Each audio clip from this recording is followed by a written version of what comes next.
¿Qué tal? Bienvenidos una vez más a La Lengua de Orfeo.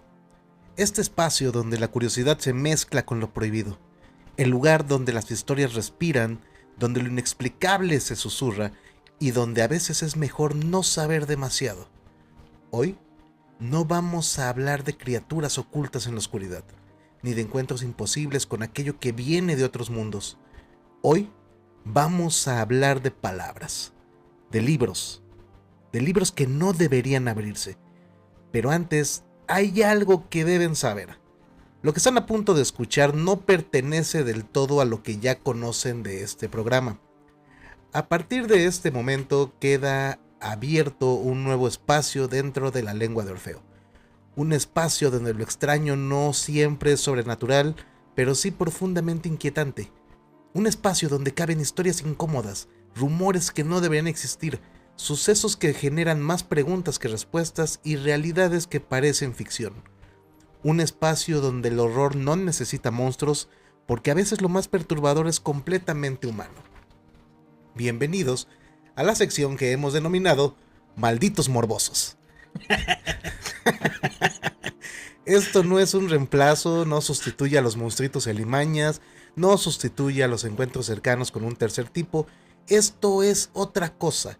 En esta sección hablaremos de sectas, asesinos, leyendas urbanas, creepypastas, arte, música, cine, marcados por algo oscuro y todo aquello que te provoca curiosidad.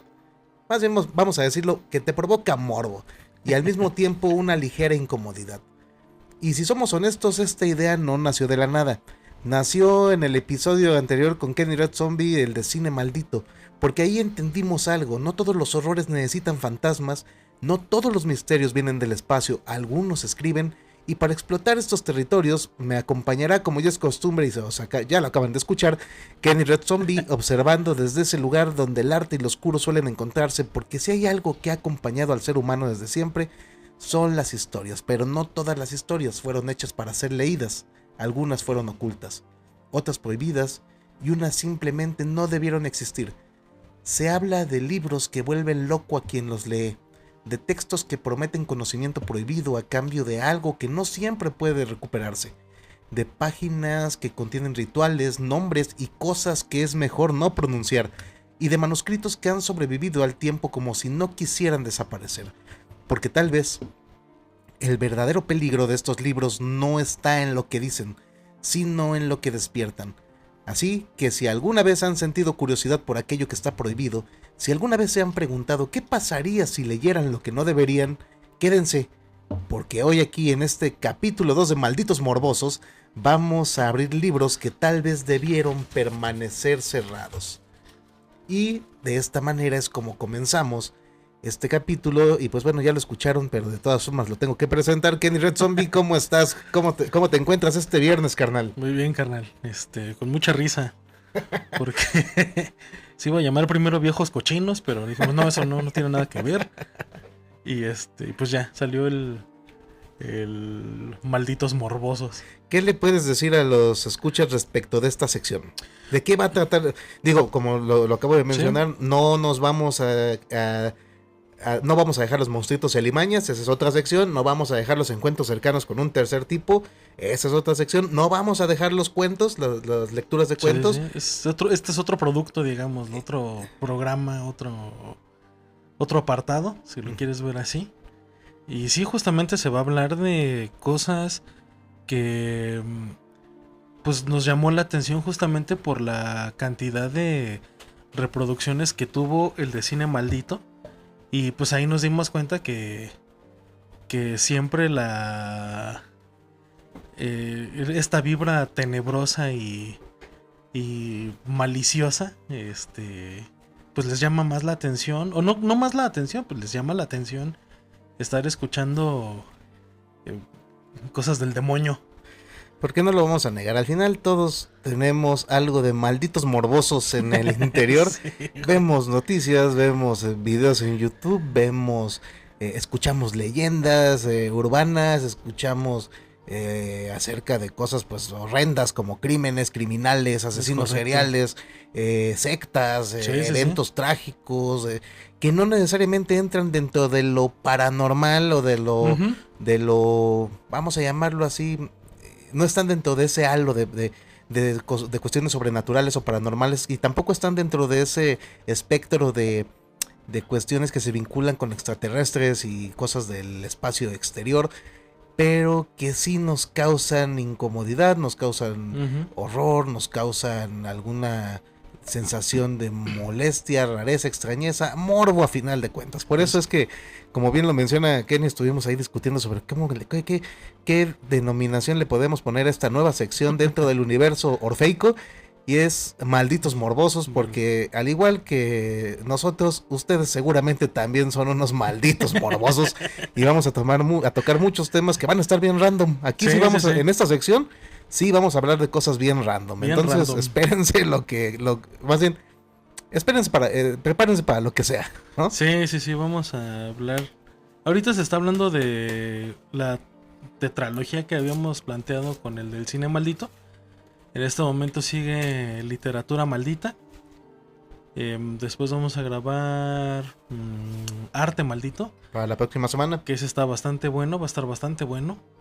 Y para música maldita, pues ahí vamos a tener un invitado especial.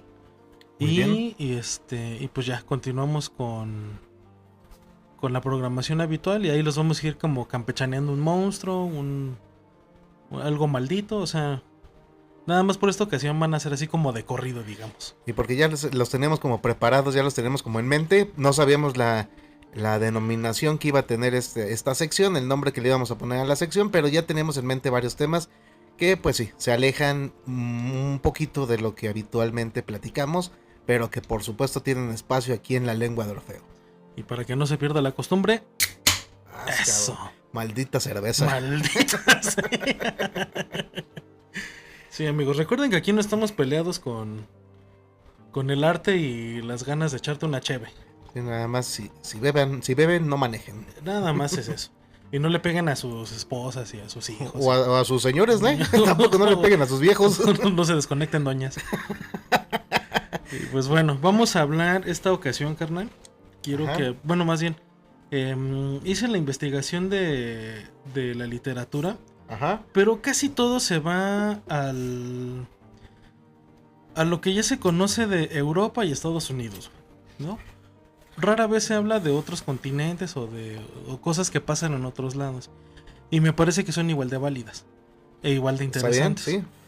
Entonces, en esta ocasión traté de tomar un libro maldito por continente para conocer qué hay en otros lares. Sí, históricamente se ha hablado de diferentes obras literarias que cargan consigo el peso de una maldición, el peso de algunos efectos que pudieron llegar a provocar, cuestiones de naturaleza sobrenatural, algunas no tan sobrenaturales, sino de efectos sociales, diferentes productos literarios que, si pudiese resumirse ¿qué se considera un libro maldito? ¿Qué pensarías tú? ¿Qué opinarías tú? Justo con eso voy a comenzar. Perfecto. Pues. Justo para saber qué es un grimorio, qué es un libro maldito, qué es un libro negro. O sea, hay como... Vamos a dar unas ligeras denominaciones primero. Órale. Cortas, no van a ser muy largas. Pero bueno, la literatura maldita no representa meramente un conjunto de textos con contenidos heterodoxos o tabúes. Constituye un fenómeno sociológico, bibliográfico y psicológico que ha permeado pues en todas las civilizaciones a lo largo de la historia humana. Este tipo de literatura se define por la percepción individual o cultural de obras que poseen orígenes misteriosos, están relacionados con tragedias sistemáticas o cuyos temas inspiran comportamientos negativos y prohibidos, como la brujería o el ocultismo. ¿De acuerdo? Bien. Vamos a hablar de la taxonomía y morfología de los libros malditos. La constitución de un libro maldito suele seguir patrones estéticos y físicos específicos que refuerzan su aura de peligrosidad. Durante la Edad Media, los grimorios se caracterizaban por ser volúmenes muy robustos, con herrajes, porque buscaban proteger la información que había. Sí, que fuera lo más difícil de acceder a ellos. Ajá, es correcto. Y a menudo escritos en lenguas muertas o en códigos criptográficos, como el sánscrito o el el latín arcano. Estos objetos no solo buscaban preservar un conocimiento, sino también actuar como una barrera para el no iniciado. Muy bien. Que no cayera en manos del vulgo, en pocas palabras. La creencia de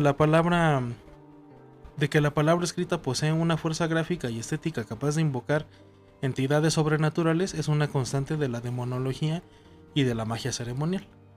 Entonces, si nos vamos en tipo de texto, por ejemplo, el grimorio es un recetario de hechizos y rituales de invocación. Su origen fue en el medievo y vamos a hablar del carácter el carácter de la maldición, como de qué es lo que lo hace. Sería como activa. El uso del contenido provoca un efecto. Bien. ¿Vale? Si nos vamos al libro de sombras, su función principal es un diario personal de prácticas espirituales. El origen es Wicca, pues. Es un poquito más moderno. Y el carácter será subjetivo, porque va vinculado al camino directamente del autor. Bien. El libro prohibido es un texto censurado por autoridades religiosas o políticas. Su origen, la Inquisición o los regímenes, gobiernos, etcétera. Su carácter es Es que hablar de libros me da sed. Su carácter es externo, o sea, la maldición es una persecución legal. Y si nos vamos al libro maldito, es un texto cuya posesión o lectura acarrea desgracia. Su origen es más bien como leyendas urbanas o casos reales. Y pues es un carácter intrínseco entre el objeto y lo que se carga, ¿no? Con él. Ajá. Entonces la peligrosidad de estos volúmenes a menudo se atribuye a su capacidad para interactuar con dimensiones no humanas. Por ejemplo, el Gran Grimorio, también conocido como el Dragón Rojo, es temido por contener supuestos rituales para convocar a Lucifer. Muy bien. Y pactar con entidades ahí malignas. Esta relación entre el lector y el texto crea una dinámica de poder donde el libro deja de ser pasivo, se convierte en un agente que puede otorgar beneficios temporales a cambio de la salud mental o del alma del poseedor, ¿no? Que ahí se supone que es lo que pasó con el de Juan Ramón Sáenz, Josué. con Josué, ajá, justamente. Para quien no conozca el caso, desde los 90s y principios de los 2000s era muy famoso, y de hecho se sigue transmitiendo, ya no con la misma intensidad y yo creo que tampoco con el mismo número de seguidores, porque ha sido reemplazado por YouTube y otros canales que se dedican a lo mismo. Pero había un programa muy famoso llamado La Mano Peluda, que se dedicaba a que los escuchas llamaran por teléfono, contaran sus historias sobrenaturales y pues vaya, se compartieran con el público en todo el país, porque además era un programa que se transmitía en todo el país. En todo el país. En este programa alguna vez llamó un tipo llamado Josué para comentar que con base en ciertos rituales, había, incluso creo que hasta sacrificó a su abuelita, no sé qué onda. Es una historia de muchos meses, es muy larga, amigos. Sí, aquí nada más estamos tratando de resumirla rápido, pero para llevarlo al tema de los grimorios y de estos libros y rituales, para poder obtener riquezas, pues así que ver satisfechas todas las necesidades que tuvo desde morro. Pues esto más bien todas las carencias que tuvo, sí, satisfacerlas. Exacto. Y pues bueno, lo hizo a base de rituales, empleando además de pues la diversa parafernalia que existe para eso, libros para acceder a estas dimensiones o a estos seres que le dieran estos poderes, estos beneficios que, como bien lo menciona Kenny, fueron temporales, porque los invito a que escuchen el audio, está en YouTube, lo pueden encontrar fácilmente. Pues le fue bastante mal al compa. Hey. Naturalmente pues todo está sujeto a escepticismo, a interpretaciones, pero como historia está muy interesante. Sí. Creo que por ahí hasta Dross lo entrevistó una vez. Sí, qué bailada le puso José. Le puso Pinche Dross. Pues ni modo. Y dicen, y menciona Juan Ramón Sáenz, porque dicen que en un punto de estos sacrificios constantes que tenía que hacer a modo ritualístico, ofreció al mismo Juan Ramón, Sí, que sí. porque él mismo le ofreció la ayuda una vez que se contactó por radio, le dieron seguimiento al caso, y de la cercanía que tuvo con él, pues lo ofreció, y pues ya todos saben, bueno, no todos, pero Juan Ramón Sáenz, además tremendo locutor en esta Sí, clase sí. de programas, Sí, buenísimo. sí, sí. El maestrazo Juan Hizo Ramón escuela. hizo escuela justamente, pues terminó muy mal, terminó falleciendo y en circunstancias muy muy extrañas. Entonces Terminó poniéndose la cobija de tierra. terminó viendo cómo crecen los rábanos, cómo crecen las zanahorias. Y pues bueno, vamos a comenzar con el Codex Gigas, que es el libro maldito en el continente europeo, ¿vale? Bien. El máximo exponente de la literatura maldita en Europa es el Codex Gigas, creado en el siglo XIII, en el monasterio benedicto de una ciudad que es de la República Checa, que no sé cómo se pronuncia, pero es como Podlazice o algo así, no sé. Este manuscrito es el más grande del mundo medieval, con dimensiones que alcanzan 92 centímetros de alto y un peso de 75 kilos. Es una madresota. Por eso se llama Codex Gigas, o sea, libro gigante, es como su traducción literal. Código gigante. Ajá, libro gigante. Libro, ok. Y bueno, este libro que se llama así literalmente libro gigante, palidece ante su epíteto más famoso, la Biblia del Diablo. ¿De dónde sale esto? La leyenda del monje del monje recluso y el pacto nocturno. La narrativa que rodea su creación es el arquetipo del pacto fáustico. Se cuenta que un monje, sentenciado a ser emparedado vivo por sus pecados, prometió escribir en una sola noche un libro que contuviera todo el conocimiento humano para glorificar al monasterio y salvar su vida. Al percatarse de lo imposible que era la tarea, en pocas palabras, el monje elevó una plegaria no a Dios, sino a su contraparte, a Lucifer, Ok. quien accedió a completar la obra a cambio del alma del escriba y de la inclusión de un retrato de página completa del príncipe de las tinieblas. Este retrato de Satanás, de aproximadamente 50 centímetros de altura, es único en la iconografía medieval por su prominencia y detalle.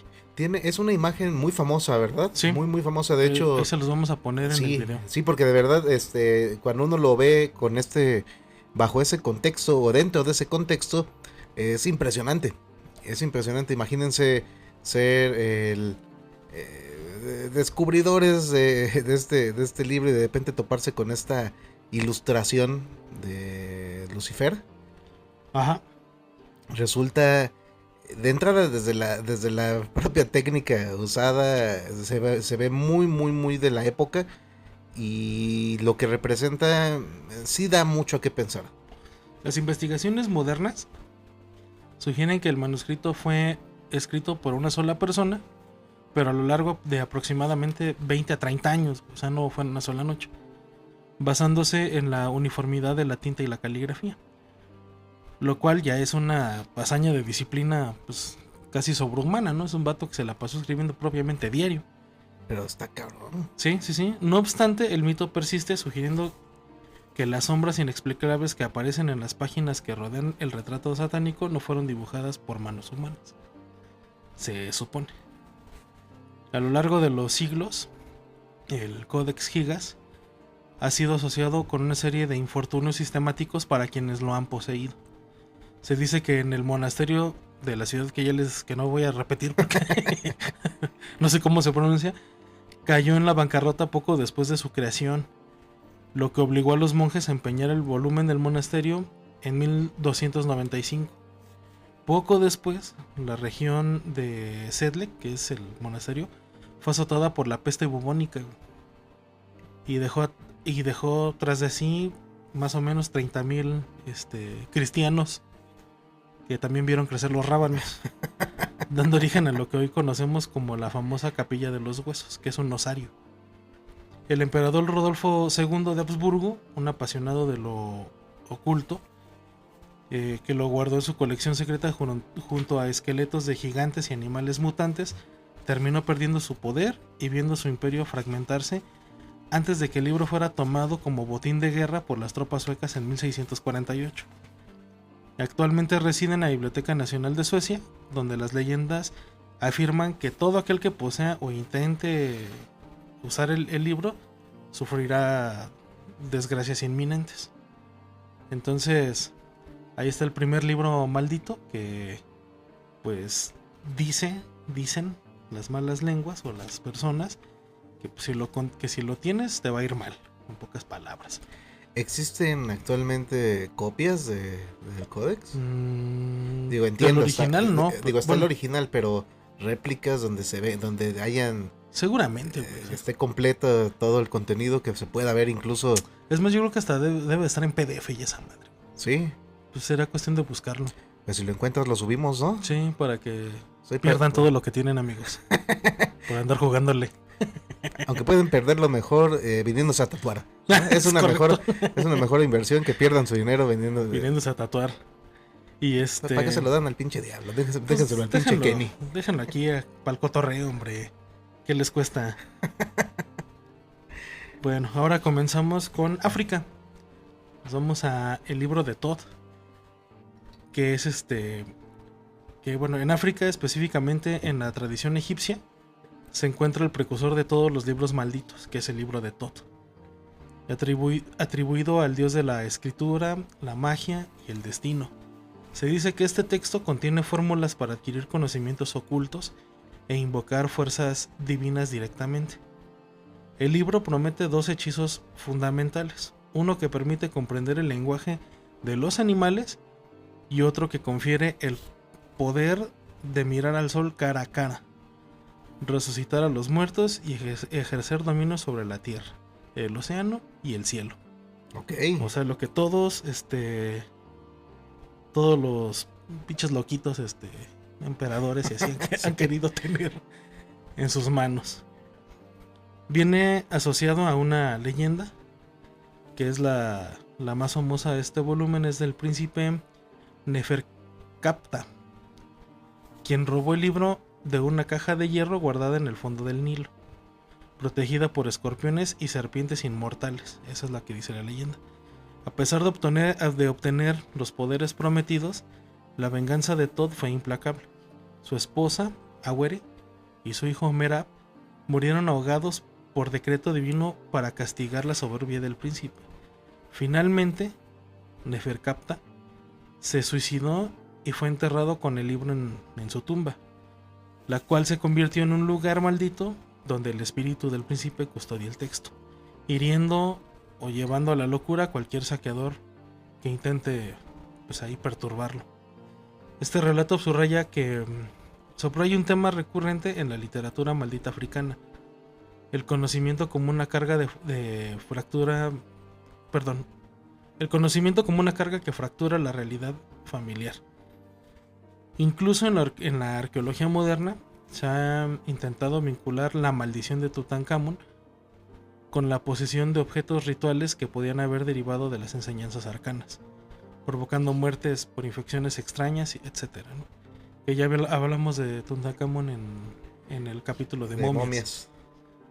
En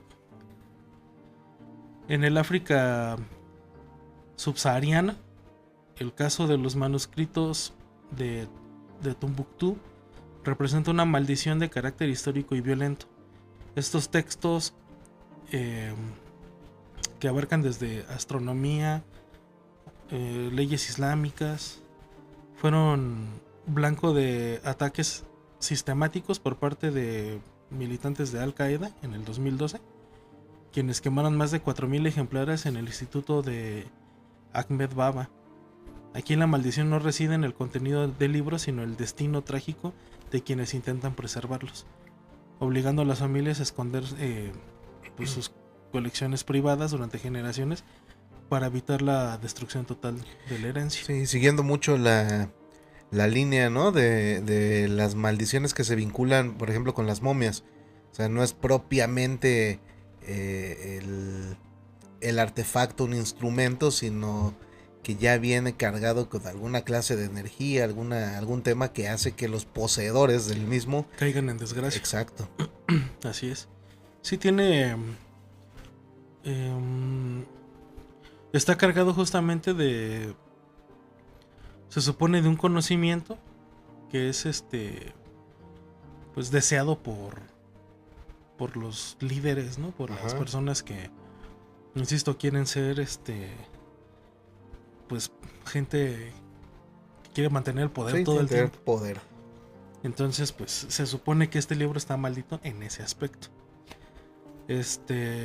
Ahora vámonos para Asia.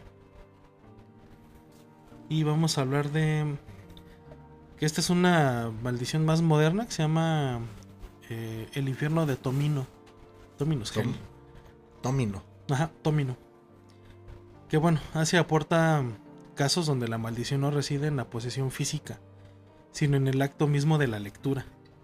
El ejemplo más perturbador de la era moderna es el poema japonés Tomino no Jingoku, o El infierno de Tomino, escrito por Saiyo Yasu en el 1919 e incluido en su colección Sakin, que es polvo de oro. El poema describe el descenso de un niño llamado Tomino al infierno en circunstancias grotescas. La leyenda urbana dicta que quien lea el poema en voz alta sufrirá una tragedia ineludible, mientras que leerlo mentalmente solo provocará heridas o lesiones graves. A diferencia de otros libros malditos que actúan por contacto, el infierno de Tomino se comporta como una maldición acústica o un virus lingüístico. Okay. Se han citado casos específicos para alimentar esta creencia. El primero fue de un locutor de radio. Se cuenta que un locutor japonés intentó poner a prueba el mito leyendo el poema en directo. A mitad de la lectura se sintió mal y días más tarde sufrió una lesión grave que casi le cuesta la vida. No manches. Shuji Terayama, que es un director de cine, realizó la película Pastoral, que se llama Pastoral to Die in the Countryside, en 1974. Fuertemente inspirada por el poema. Murió a los 47 años por cirrosis hepática. Ay, cabrón. Y los creyentes atribuyen su muerte prematura a la influencia del texto. No a que el señor fuera un pedote. No, leyó algo que no debía y le dio cirrosis. Es correcto. Que bueno, ahí sí no sé, tendríamos que hablarlo con gente especialista, con médicos pero yo creo que sí a los 47 sí te puede cargar pifas por andar de pedote. Si te gusta el pedo desde los 15. Sí, pues 30 añitos inflamando. No, pues está cabrón. Y la tercera historia es de una estudiante universitaria, que pues ese es así nada más un rumor, que murió una semana después de leer el poema en voz alta como parte de una broma o reto. Okay. Entonces aquí lo que me llama la atención es si el libro, si lo lees en español, tiene el mismo efecto o se tiene que leer forzosamente en japonés. Muy buena pregunta. Esa sería pues sí, no sé si hay alguna. Yo creo que si de verdad tiene algún efecto maldito esta lectura, pues también debería ir de la mano con la enunciación, los sonidos que se emiten en su lengua original. Pues pudiera ser, porque me llama la atención eso. Es como de, güey, ¿cómo sabes si tiene el mismo efecto si lo lees en...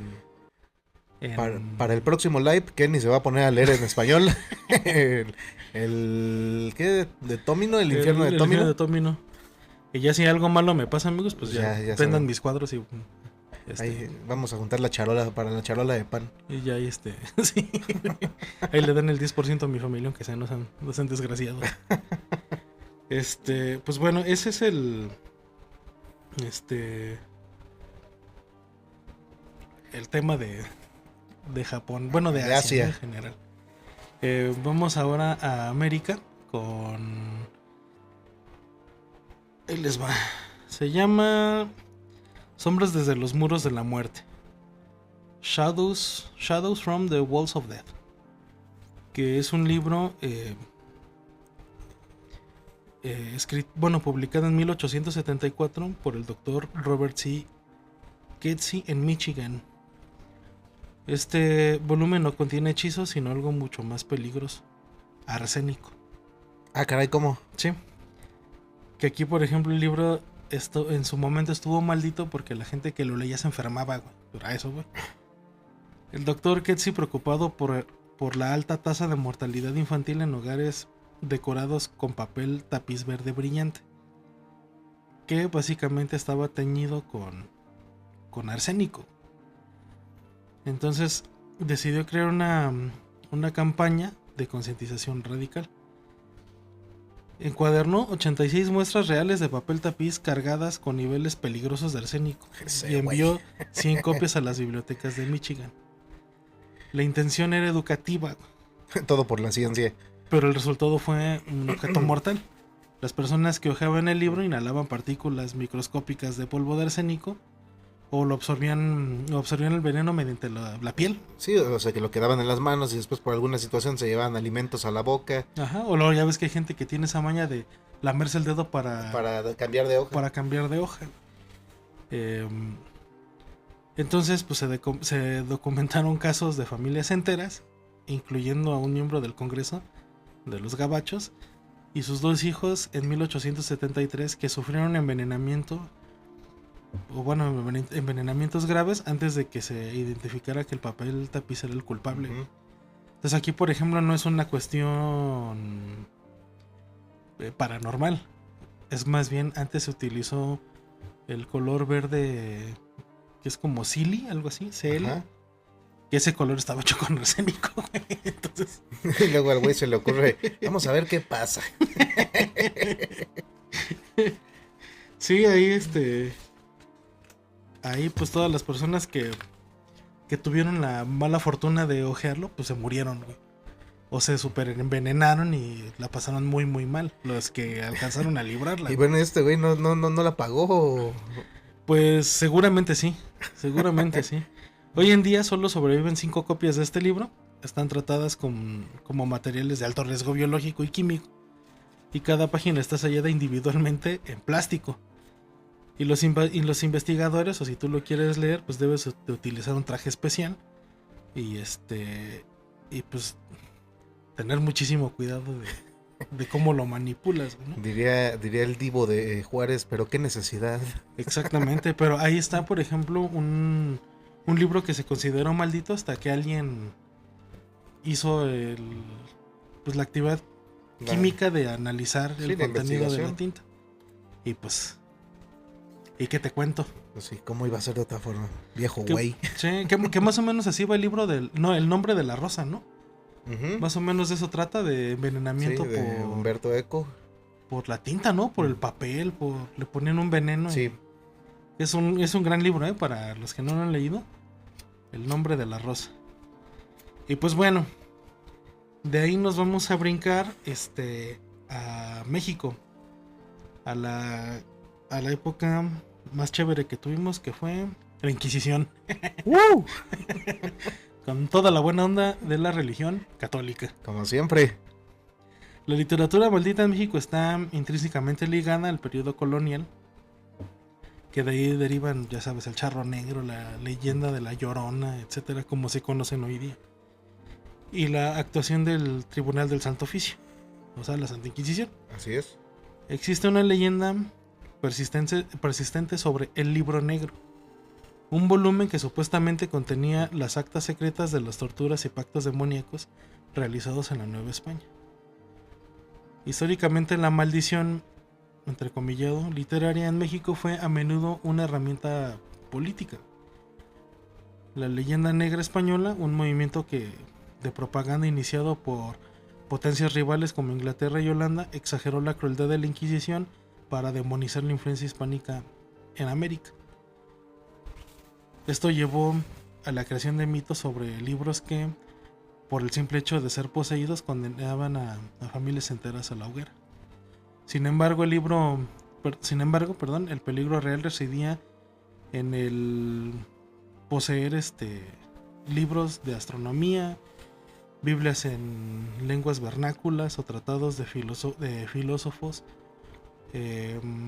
como Giordano Bruno, quien fue ejecutado por sus teorías en la Cena de las Cenizas. Resultaba en una muerte civil o física.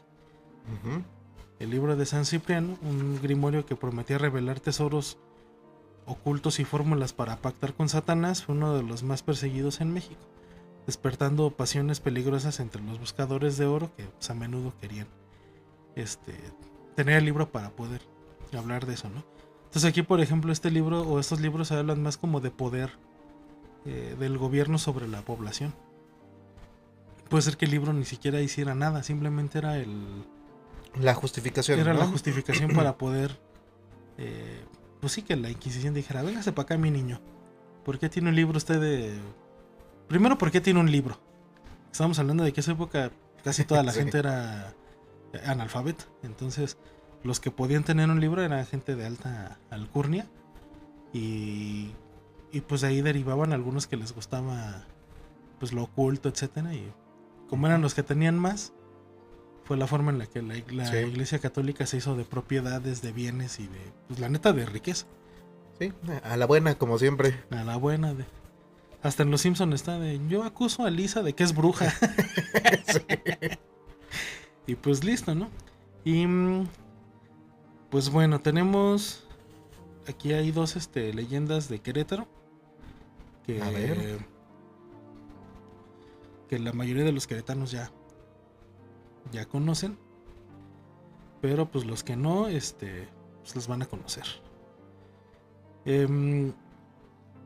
Se llama El agujero del diablo o la celda de Satanás. La leyenda de la celda de Satanás es el relato de un joven seminarista que, distraído por la visión recurrente de una mujer de belleza inhumana durante la misa, se recluyó en su celda para orar intensamente. Una noche, la silueta de la mujer se desprendió de la pared y se transformó en una bestia mezcla hombre, mezcla animal. O sea, un monstruo. Un Terian. Un Therian. Sus compañeros, sus compañeros frailes, al escuchar sus gritos, no pudieron abrir la puerta que parecía bloqueada por una fuerza invisible. Tras oraciones colectivas y una explosión ensordecedora, el demonio huyó a través del techo, dejando un agujero permanente que le dio el nombre al lugar.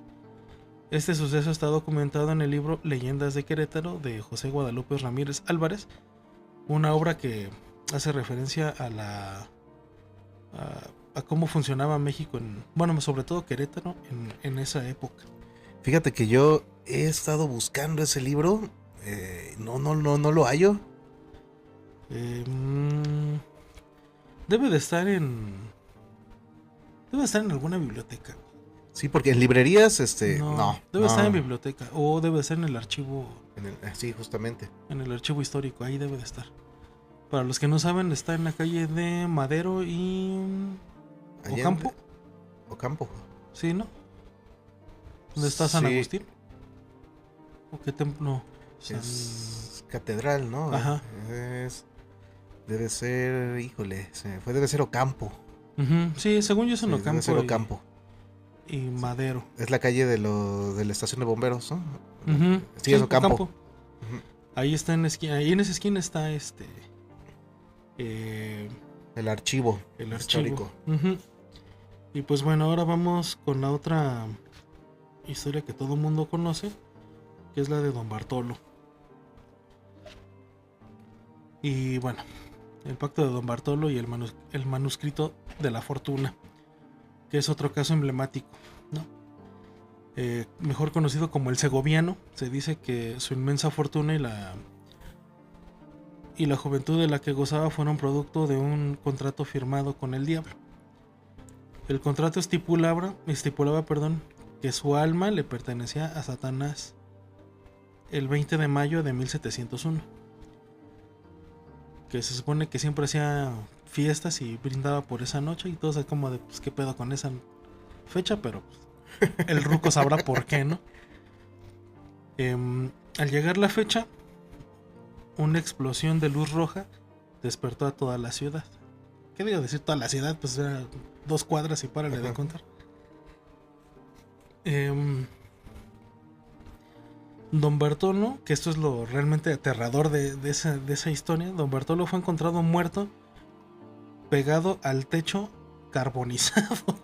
Así es. Mientras que su hermana, a quien amaba con un celo sospechoso, de viejo cochino, Sospechoso. yacía muerta con una expresión de pánico absoluto. Los documentos del pacto encontrados en la habitación son considerados el testamento maldito de una familia que sacrificó su salvación eterna por una feria ahí temporal. Esta es una de las historias que cuando me la platicaron de niño sí dije, ¡ay, güey! Me dio mucho miedo, la verdad. Y de hecho, si quieren escucharla a mayor detalle, está dentro de nuestro capítulo de Leyendas de Querétaro. Uh-huh. En los primeros capítulos, váyanse así al pasado de La Lengua de Orfeo, en los primeros capítulos de Leyendas. De hecho, es el primer capítulo de Leyendas que se hizo en este espacio. Es el de Leyendas de Querétaro y van a encontrar ahí una narración de la leyenda de Don Bartolo. Sí, sí que es una... Pues sí, de las leyendas más famosas de aquí. Y ahorita es una dependencia, ¿no? De gobierno. No, sí, es cierto. Es UCB. Era de la Secretaría de Educación, justamente. Es de la Secretaría de Educación. Ahí teníamos hace años, cuando estaba el restaurante Secretaría de Mamá que se llamaba La Esquina. Ajá. Y había una comensal que ahí trabajaba justamente. Y en alguna ocasión yo le pregunté que si no le daba miedo trabajar ahí, ¿no? Porque el lugar se supone que está maldito y embrujado, etcétera. Y la señora me decía, ya estoy tan acostumbrada a lo que pasa, bueno, no nada más yo, sino todos los compañeros que tenemos muchos años, que ya ni miedo les da. O sea, ya es un tema de, bueno, sí, ya sé que... Ella decía que estaba trabajando en su compu, por ejemplo, y que de repente nada más veía pasar así alguien, no sé, así en la vista periférica. Veía pasar a alguien y pues resulta que no había nadie. No, porque era como, entraban a su oficina y es como de, pues en la oficina nada más estoy yo sola. Y se levantó y pues efectivamente no había nadie, o que le movían cosas del lugar. Así literal que ella dejaba su taza en un lugar, iba al baño lo que fuera, y cuando regresaba su taza estaba del otro lado del escritorio. Sí. Y cosas así, que incluso hasta los vigilantes que estaban ahí, que eran policías estatales, que ya eran los de siempre, porque... Uh-huh. Ya eran los güeyes que ya sabían qué pasaba y ya no se espantaban.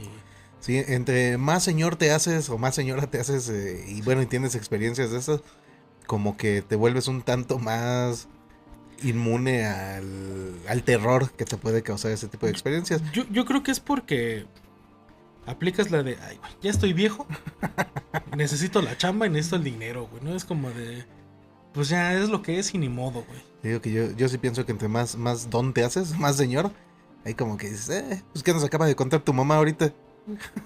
Exactamente.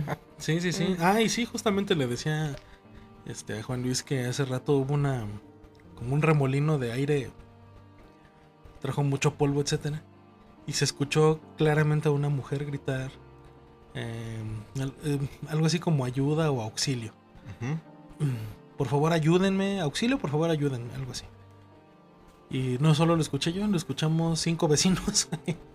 Una incluso salió así a decir como de ¿quién gritó? Y sí, te escuchamos, ¿qué pasó? ¿Qué necesitas de ayuda? Etcétera. Pues nadie, güey. O sea, literal, todos los que están aquí, nadie dijo nada. La teoría que tengo yo es que ese ruido viajó pues en el aire, no sé. Las ondas sonoras viajaron por el aire hasta aquí. Digo, esto es sin tener el más mínimo conocimiento de física. Pero si alguien de ustedes tiene una respuesta para este caso o una teoría para este caso, les agradeceríamos mucho nos lo podrían compartir, porque Seguramente Kenny no va a dormir el día de hoy pensando. No, yo sí. Incluso ahorita me voy a poner una película de terror para acostarme a jetear así sabroso. Ya ven que yo... Estás enfermo, güey. A mí no me da miedo, amigos. Y vamos a... hasta Oceanía. Bueno, en Oceanía el fenómeno de los libros malditos se manifiesta a través de movimientos esotéricos modernos y la lectura del conocimiento prohibido. El caso más relevante vinculado a esta región por la fuerte presencia de sus archivos es Excalibur, un manuscrito inédito de L. Ron Hubbard. Hubbard afirmó que escribió este texto tras una experiencia de muerte clínica de 8 minutos. El contenido supuestamente revelaba una verdad tan cruda sobre la naturaleza humana que los primeros lectores experimentaron alucinaciones, ataques de pánico y terminaron en hospitales psiquiátricos. Debido a la peligrosidad percibida, el manuscrito original nunca fue publicado formalmente, convirtiéndose en un objeto de culto y temor que representa la idea de que hay verdades que la mente humana no puede procesar sin fracturarse. Se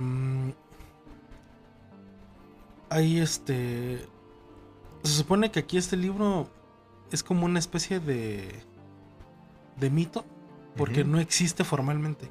Bien. Solo existen como los registros de que hubo gente que leyó el manuscrito de este güey y se volvieron locos. Por eso decidieron no imprimirlo ni nada. Entonces, si tú lo buscas, probablemente no lo encuentres. O lo encuentres, pero ya modificado de alguna manera. Sí. Güey, ¿no? Y pues ya, esos son todos los libros que encontré que pudieran ser.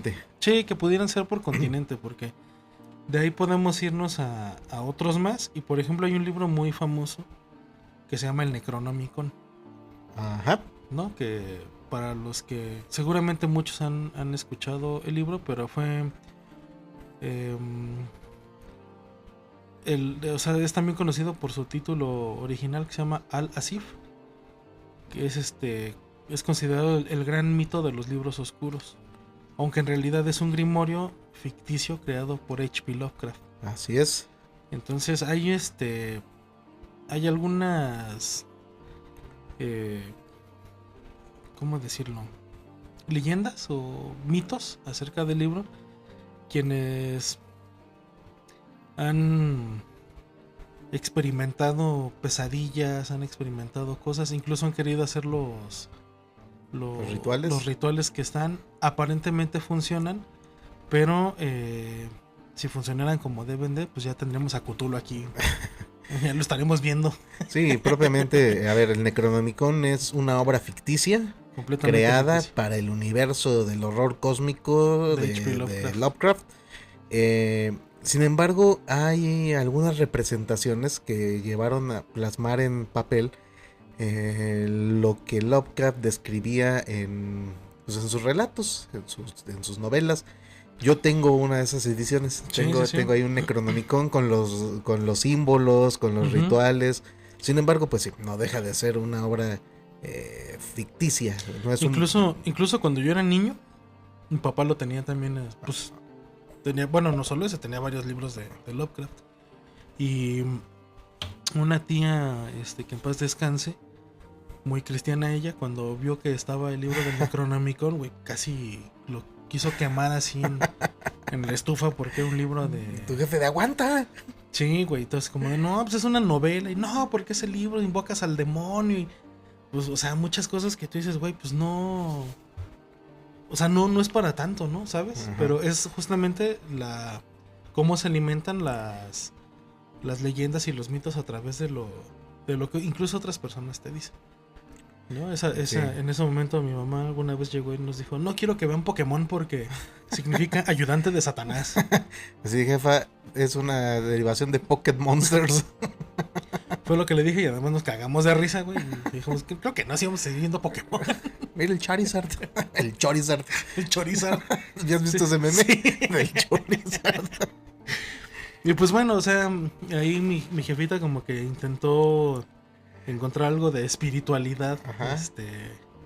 en algún momento que ella lo necesitó y pues al final fue así como de jefa, ten un poquito más de criterio, güey, ¿no? O sea, y lo mismo que y años después escuché a Ricardo Pérez decirle a su mamá, o sea, y en Japón todos son satánicos o qué pedo, güey. O sea, por favor. Y pues ya, como que sí dijo, como que ella misma hizo ese ejercicio de reflexión. Decir, Ah, no, pues sí. como de, ay, pues sí, como que sí nos estamos mamando tantito.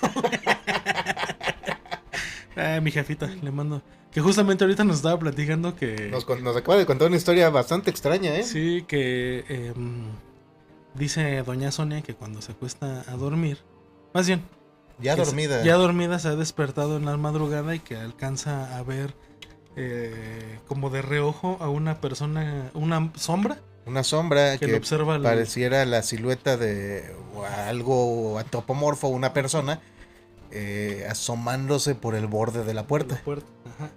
Y ya, entonces, a mí se me hace raro porque tiene más de 2 años viviendo aquí, nunca la había pasado. Ujú. Yo creo, mi teoría es esa es mi teoría. Que está bebida. Que se acuesta, que se echa unos tlapejos antes de dormir. que se acuesta tomada.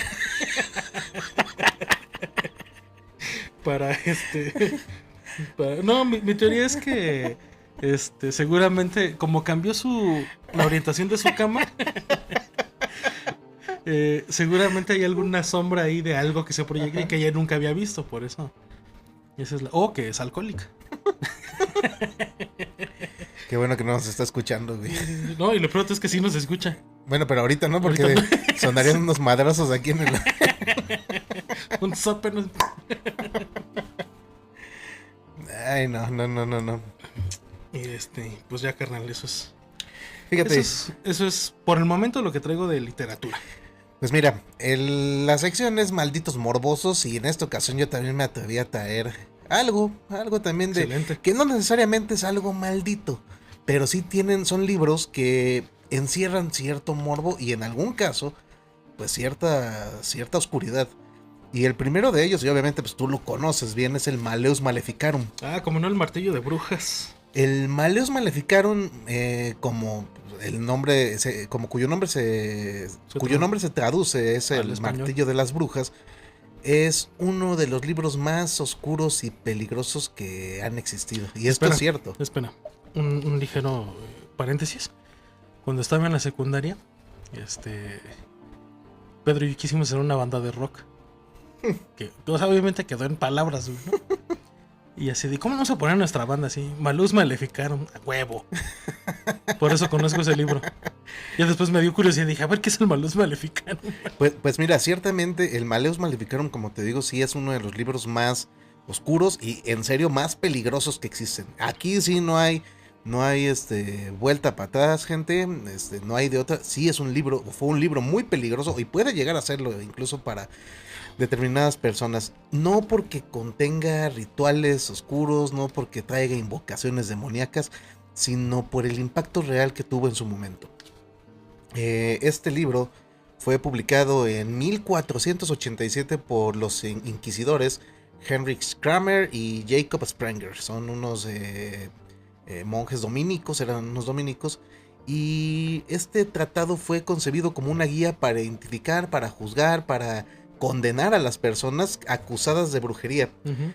En apariencia se trataba de un texto teológico, ¿no? Una obra que buscaba sistematizar todo el conocimiento sobre la herejía y proteger la fe, pero en la práctica se convirtió, como lo mencionaste hace rato con el libro aquí en México, en una herramienta de persecución masiva. El libro negro. El contexto en el que surge este libro es fundamental para entender su alcance. Pues sabes, en Europa a finales del siglo XV se vivía una época marcada por el miedo, la incertidumbre y sumamente religioso, ¿no? Sí, claro. Las enfermedades, malas cosechas, las desgracias cotidianas, pues siempre eran interpretadas como producto de una fuerza maligna. Ajá.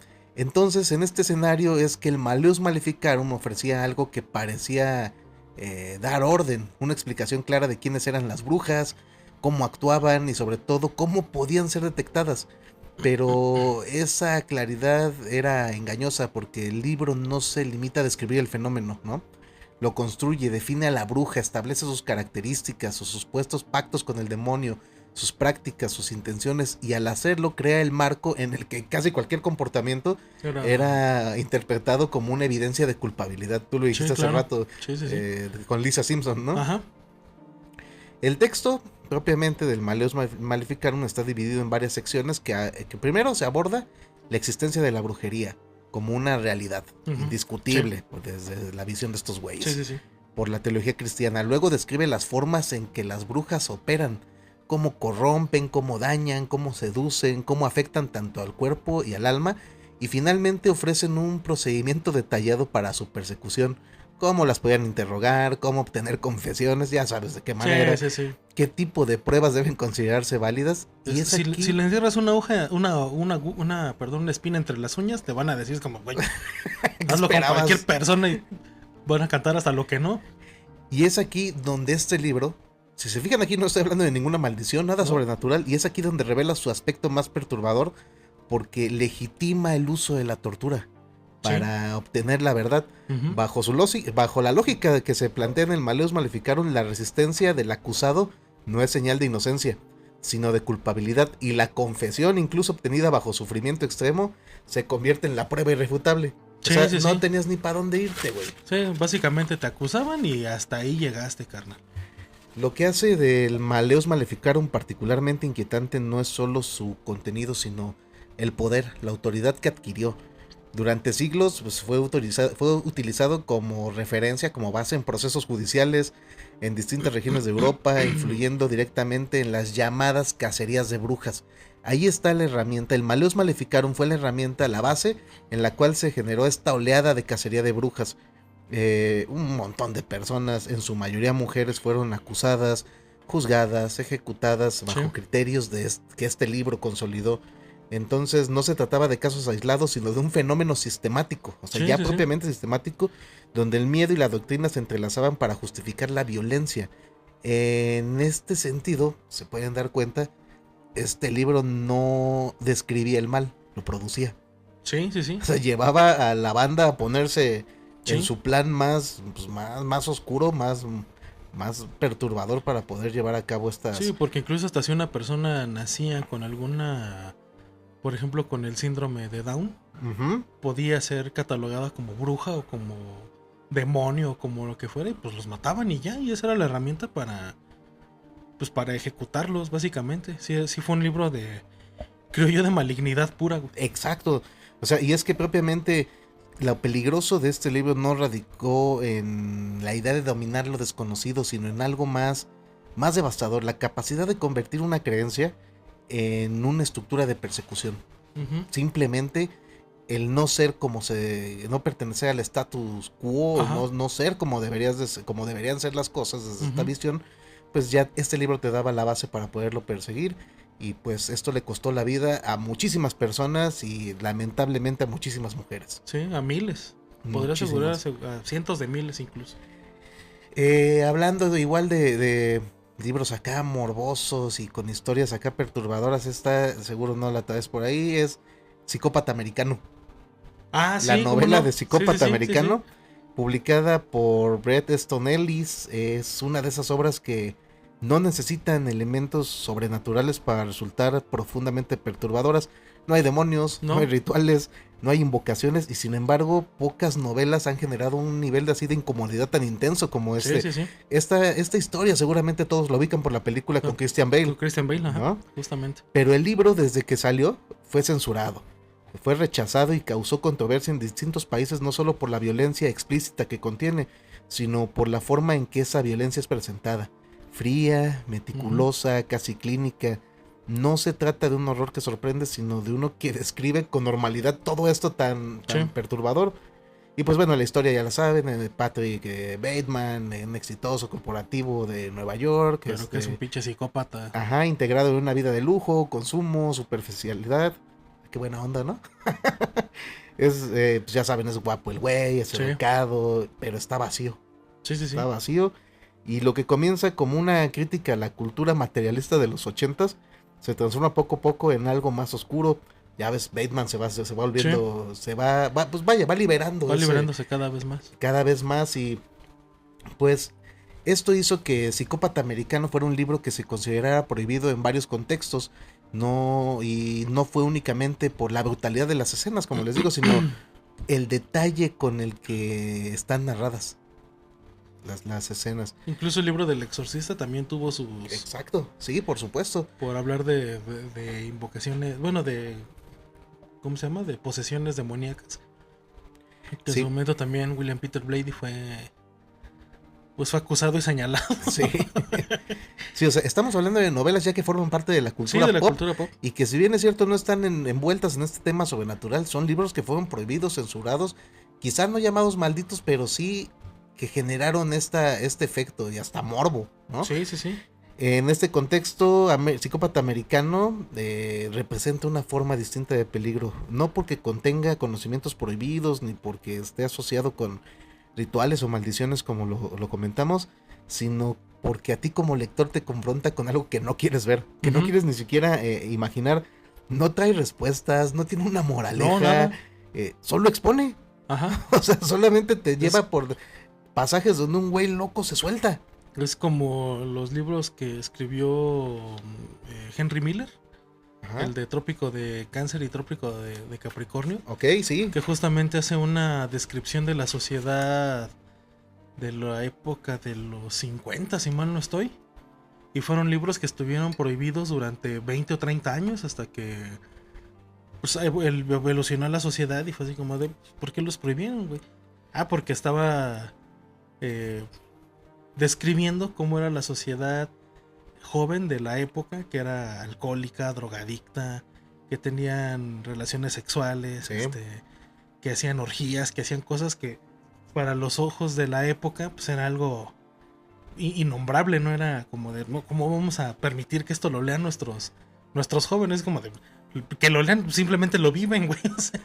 Y bajo esa línea, ahí te va otro, que no es precisamente maldito, pero sí te llamó la atención y aparte está muy morboso y esta sección se llama Malditos Morbosos. Te vas a reír, 50 sombras de Grey. Y sí, propiamente sí. No es un libro que encaje específicamente en la categoría de maldito. Pues no hay rituales, no hay cuestiones sobrenaturales, no hay invocaciones, no hay horror explícito, pero su presencia en este marco tiene sentido si se observa desde esta perspectiva, la del deseo, la de la transgresión, sí. La incomodidad social, porque este libro más que provocar miedo provocó algo que en muchos contextos resulta igual de perturbador, una reacción colectiva frente a aquello que normalmente se mantiene oculto. Y pues digo, ya todos conocemos la historia, ¿no? Sí. De Anastasia Steele, Christian Grey, y pues acá cómo se la pasaban chido y todo lo que llevaron a hacer. Y cuando sale en la pantalla grande, porque más bien cuando se publica el libro y después se lleva a la pantalla, causó un revuelo, sí. Y fue objeto de censura, de señalamiento, que digo, la verdad es que pues a mí no se me hace muy buena novela ni muy buena película, pero pues causó revuelo en las personas.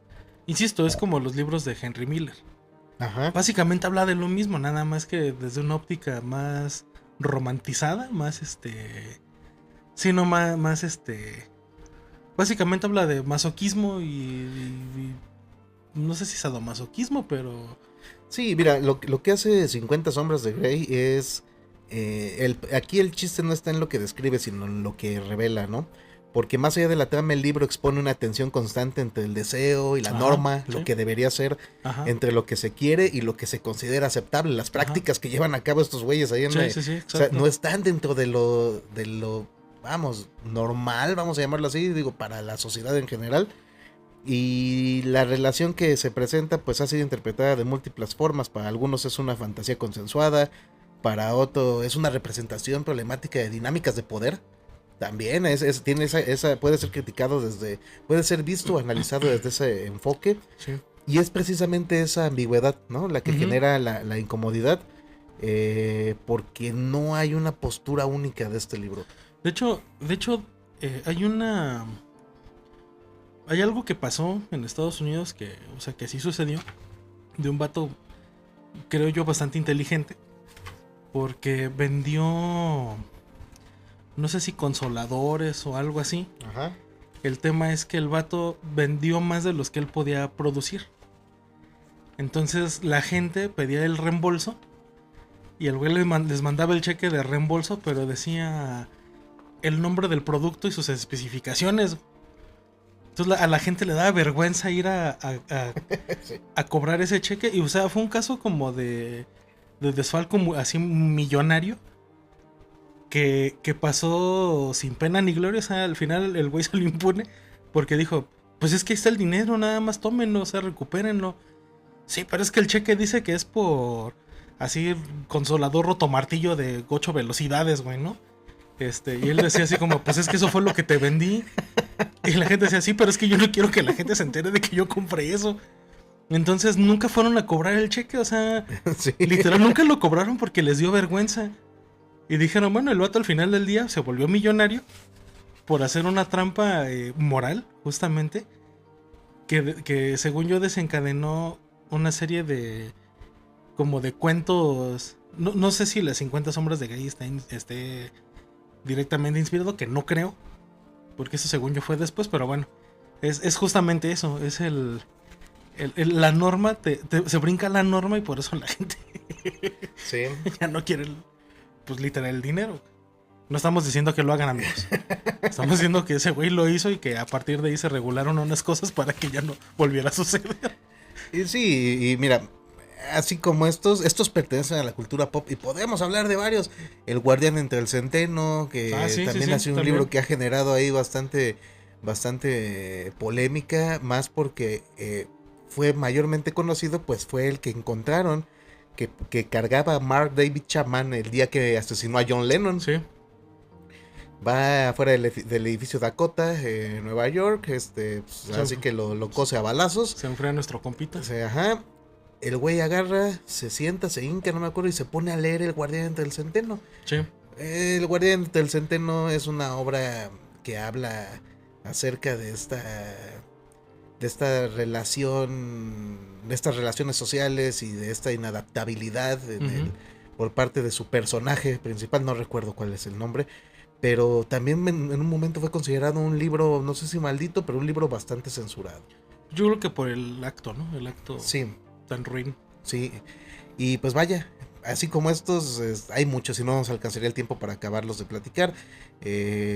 ¿Vamos cerrando, carnal? Sí, vamos cerrando. Pues, como siempre, tremendo tema, mucha información, buena plática, buena chorcha. Sí. Y antes de cerrar, ¿algo que quieras anunciar?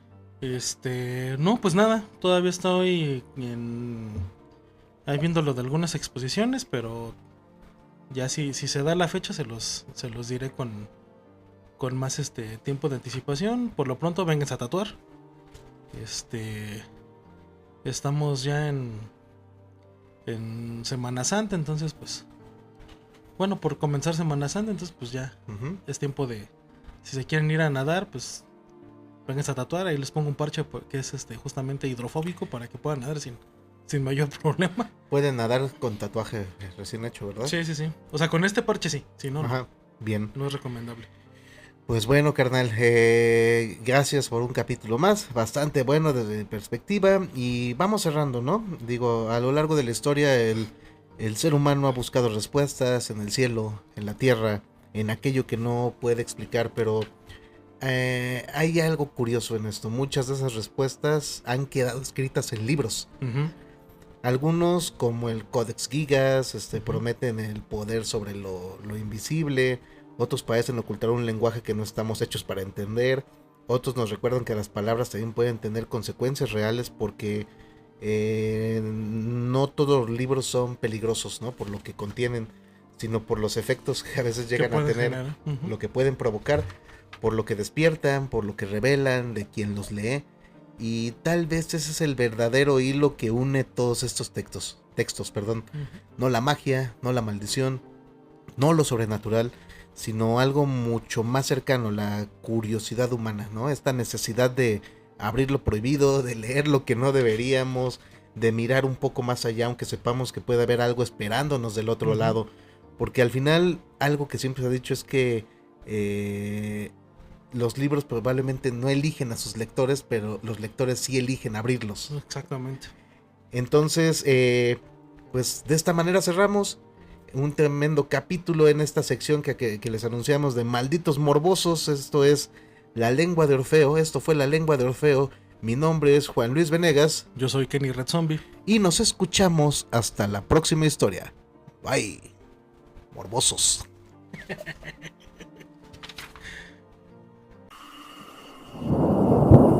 La Lengua de Orfeo.